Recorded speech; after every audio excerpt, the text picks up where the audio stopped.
Genésio Natividade, pré-candidato a prefeito municipal de Araucária.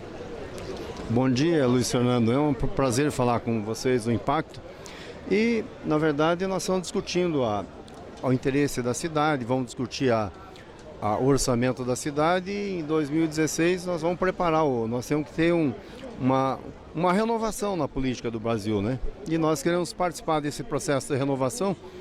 Com relação à candidatura, é na frente que a gente vai discutir isso com os amigos, os companheiros, para preparar um programa de governo que seja uma novidade e que respeite o que está na Constituição.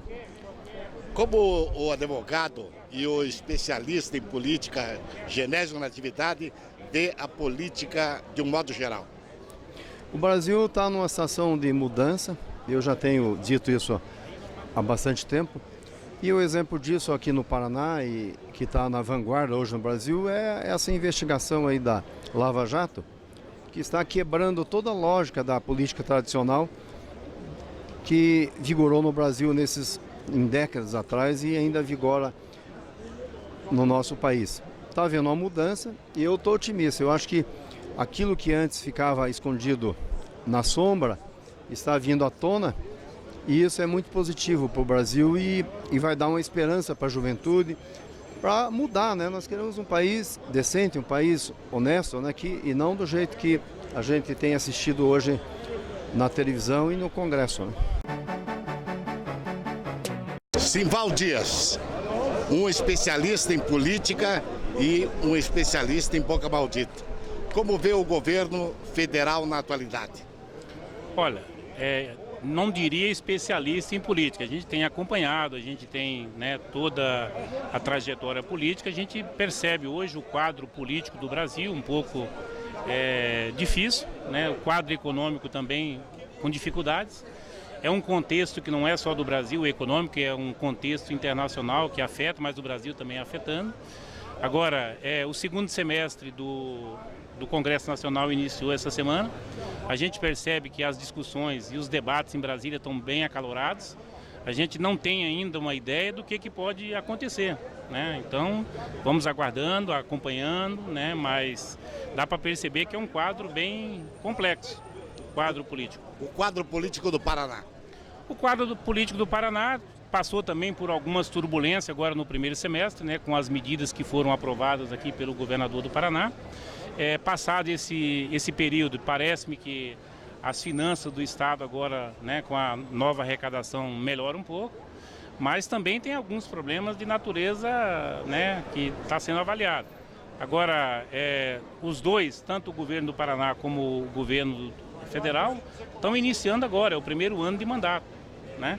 E no contexto do município, nós já estamos agora no terceiro ano, né, da atual administração. O ano que vem nós já temos eleições para prefeito da capital e para todos os municípios.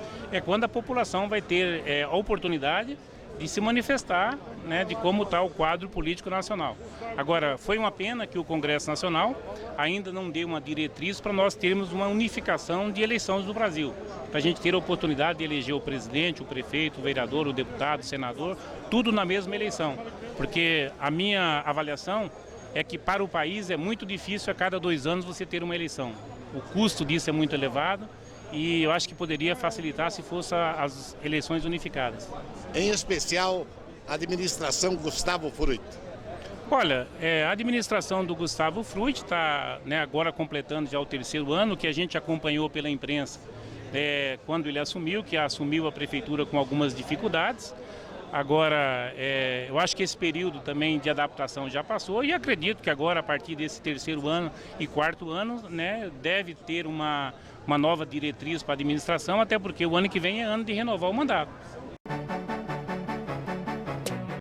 Décio Macedo. Senhor. Um especialista em turismo, mas especialista também na vivência da política brasileira. Sim, como senhor. vê a atualidade? Pior que o Curitiba. Pior que a do Curitiba. Por quê? É a atualidade. Porque pior que a do Curitiba não pode existir. É o Brasil. Mas você continua sendo coxa branca. E brasileiro. Qual é a solução que você vê em termos nacionais, em termos de estado e em termos de município na política? É complicado porque a formação do status quo administrativo, ou seja, Câmara e Senado, são os mesmos. São as mesmas figuras. Infelizmente, nós continuamos imitando e confirmando o que o Pelé disse. Nós votamos mal. Eu, por exemplo, votei no Lula, rapaz. Você sabe que eu não acredito que eu tenha votado no Lula. Mas é que nos deixa em situação tão difícil que você não tem opção. A televisão te força a votar. Então, eu não creio mais em situação política do jeito que está, não creio. Tem que ter uma eleição nova, botar gente nova e apagar essa velharada, pedir desculpa para o Nordeste, mas deixa eles calar plantando cana, ficar curtindo a sua aposentadoria alta que todos têm no Nordeste. Infelizmente é a verdade. E deixa um pouquinho para a gente mandar no país. Porque nós nunca mandamos no país, o Sul nunca mandou no país, Sul e Sudeste nunca mandou no país. Ah, mas fulano, ciclano, não. Que manda é o votante, aquele que vai lá e deposita na madrugada, você nem sabe o que está acontecendo, você está dormindo, eles vão lá e depositam. Então a situação é difícil para nós. Nos enterraram, rapaz, venderam a melhor empresa do mundo, a Petrobras. O cidadão entregou, o outro saiu antes, foi vender pré-sal na Alemanha, enfiou em todo mundo pré-sal. Não existe pré-sal, está aí o que não existe. Existe, mas é impraticável. Existe petróleo mais aflorado à estação do que esse maldito pré-sal. Mas o Lula foi lá fora e vendeu. E a outra está assistindo o jogo aí. Eu tenho tristeza de ser brasileiro nesse instante. Fico triste pelos filhos, netos e adjacências. Tanto Curitiba quanto o Brasil ainda tem recuperação. É difícil. Eu acredito mais no Curitiba nesse instante. Qual a sua visão da atualidade brasileira? Bom, uma opinião de um ex-político, militante, 51 anos de vida pública, são turbulências por interesse de poder. Isso quando o Congresso quer caça o presidente por uma Alba e um Fiat. E quando não quer, que só quer cargos, cria essas turbulências. É hora de se unir pelo país, não por interesses próprios. Em quem Zamir Teixeira votou no passado? Em 89, para presidente da República, quando Collor, Lula e outros foram candidatos, eu votei no melhor. Votei em mim, que fui candidato a presidente. Foi candidato a senador e virou senador como suplente, é isso? Não, eu fui senador constituinte.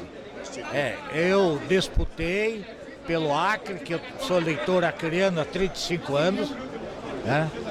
E hoje sou presidente do consórcio da ferrovia que liga o Acre ao Pacífico, e lá eu disputei e fiquei como senador constituinte até 96.